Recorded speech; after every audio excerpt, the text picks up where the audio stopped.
Praise the Lord, hallelujah.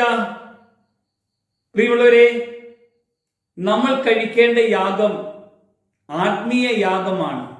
1 പത്രോസിന്റെ ലേഖനം 2-ാം അധ്യായത്തിന്റെ 5-ാം വചനം പറയുന്നു, നിങ്ങൾ ആത്മീയ യാഗം കഴിക്കാൻ തെരഞ്ഞെടുക്കപ്പെട്ടവരാണെന്ന്.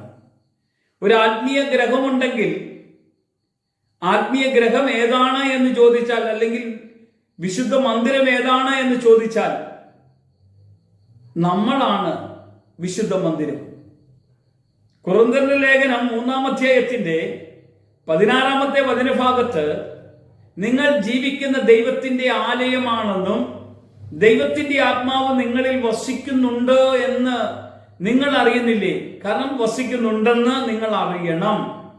ഈ ഒരു അറിവ് ആത്മീയ യാഗം കഴിക്കാനുള്ള ആത്മീയ മന്ദിരമായിരിക്കുന്ന നമ്മുടെ ശരീരം ദൈവത്തിന് എപ്പോഴും പ്രസാദമുള്ളതായി തീരണം എന്ന് ദൈവം ആഗ്രഹിക്കുന്നു.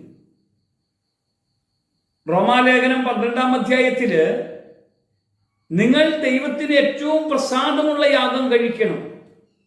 എങ്ങനെ? ദൈവത്തിന് ഏറ്റവും വിശുദ്ധിയുള്ളതും ദൈവത്തിന് ഏറ്റവും പ്രസാദമുള്ള യാഗം കഴിക്കാൻ തക്കവണ്ണം നിങ്ങൾ ഒരു ആത്മീയ ഗ്രഹമായിരിക്കുന്നു എന്ന് കർത്താവ് പറയുന്നെങ്കിൽ, ഈ ആത്മീയ ഗ്രഹത്തിൽ ദൈവം എത്രയധികം പ്രസാദിക്കുന്നു എന്ന് നമ്മൾ അറിയണ്ടേ? ചിലപ്പോൾ നമ്മൾ വിചാരിക്കും കൈപ്പണിയായ ഏതെങ്കിലും ആലയത്തിലാണ് ദൈവം വസിക്കുന്നതെങ്കിൽ, തീർച്ചയായിട്ടും അപ്പസ്തോല പ്രവർത്തനം 17-ാം അധ്യായത്തിന്റെ 24-25 വചനത്തിൽ പറയുകയാണ്, കൈപ്പണിയായ ഒരു മന്ദിരത്തിലും ഞാൻ വസിക്കുന്നില്ല. അതിന്റെ അർത്ഥം ദൈവം തന്നെ പണിത ഒരു മന്ദിരമുണ്ട്. ആ മന്ദിരം നമ്മൾ തന്നെയാണെന്നേ. നമ്മളിലാ ദൈവം വസിക്കുന്നത്, നമ്മളിലാ ദൈവം ജീവിക്കുന്നത്, നമ്മളിലാ ദൈവം പ്രവർത്തിക്കുന്നത്. അതുകൊണ്ടല്ലേ യേശു പറഞ്ഞത്, 2-3 പേർ എൻ്റെ നാമത്തിൽ ഒന്നിച്ചു കൂടിയാൽ അവിടെ മധ്യേ ഞാനുണ്ട്. എവിടെയുണ്ട്? നമ്മുടെ അകത്ത്, നമ്മുടെ കൂടെ കർത്താവുണ്ട്. ഉള്ളത് കൊണ്ടല്ലേ നമ്മളോട് അങ്ങനെ പറഞ്ഞത്. പ്രിയമുള്ളവരെ, യേശുക്രിസ്തുവിന്റെ നാമത്തിൽ നമ്മൾ ഒന്നിച്ചു കൂടാനുള്ള ഒരു ഭാഗ്യം ദൈവം തരുന്നതും ദൈവം നമ്മുടെ കൂടെ വസിക്കുന്നത് കൊണ്ടാണ്.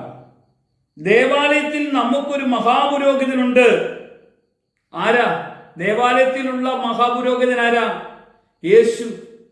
എവിടെ വസിക്കുന്നു? നമ്മുടെ അകത്ത് വസിക്കുന്നു.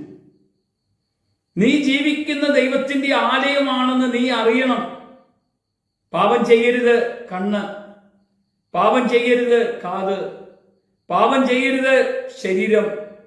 വിശുദ്ധിയുള്ള ഒരു ആലയമായിട്ട് കാത്തു സൂക്ഷിക്കാൻ ഈ പ്രമാദം ദൈവം തന്നെങ്കിൽ, നമ്മൾ ഈ പ്രമാദത്തിൽ പരിശുദ്ധാത്മാവെ പ്രഭാത വന്ദനം എന്നൊക്കെ പറഞ്ഞ് കർത്താവിൻ്റെ കൂടെ എഴുന്നേറ്റ് നമ്മുടെ ശരീരത്തെ ദൈവത്തിന് പ്രസാദമുള്ള വിധത്തിൽ പ്രാർത്ഥനയോടുകൂടെ ദൈവത്തിന്റെ സന്നിധിയിലായിരിക്കാൻ നമുക്ക് കഴിയുന്നുവെങ്കിൽ, പ്രാർത്ഥനയിൽ മടുപ്പ് വരരുത്, പ്രാർത്ഥനയിൽ പുറകോട്ട് പോകരുത്, പ്രാർത്ഥിച്ചിട്ട് എനിക്ക് ഉത്തരം കിട്ടുന്നില്ല എന്ന് പറയരുത്, പ്രാർത്ഥിച്ചിട്ട് ദൈവം കേൾക്കുന്നില്ല എന്ന് പറയരുത്.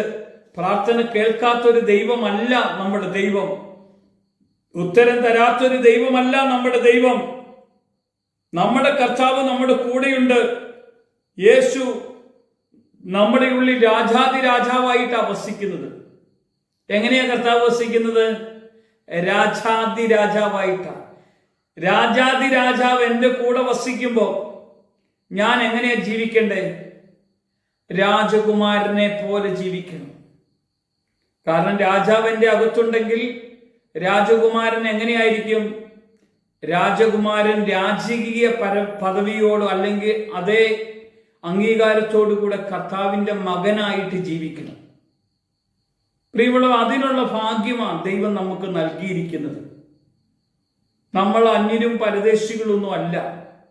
കർത്താവിൻ്റെ കൂടെ വിലയുള്ളവരായ നമ്മളെ ദൈവം വേർതിരിച്ചെങ്കിൽ, നമ്മൾ വിലയുള്ളവരായി നമ്മുടെ വാക്കുകൊണ്ട് ആരെയും വേദനിപ്പിക്കരുത്, നമ്മുടെ പ്രവൃത്തി കൊണ്ട് ആരെയും വേദനിപ്പിക്കരുത്, നമ്മുടെ ജീവിത സാഹചര്യങ്ങൾ കൊണ്ട് ആർക്കും വിഷമം വരരുത്. ഒരു നിമിഷം നമുക്ക് പ്രാർത്ഥിക്കാം.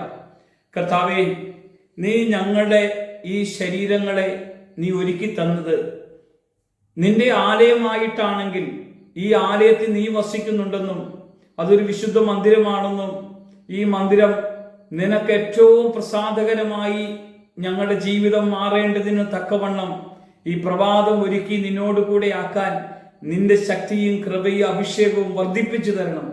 യേശുവിന്റെ നാമത്തിൽ തന്നെ ആമേൻ.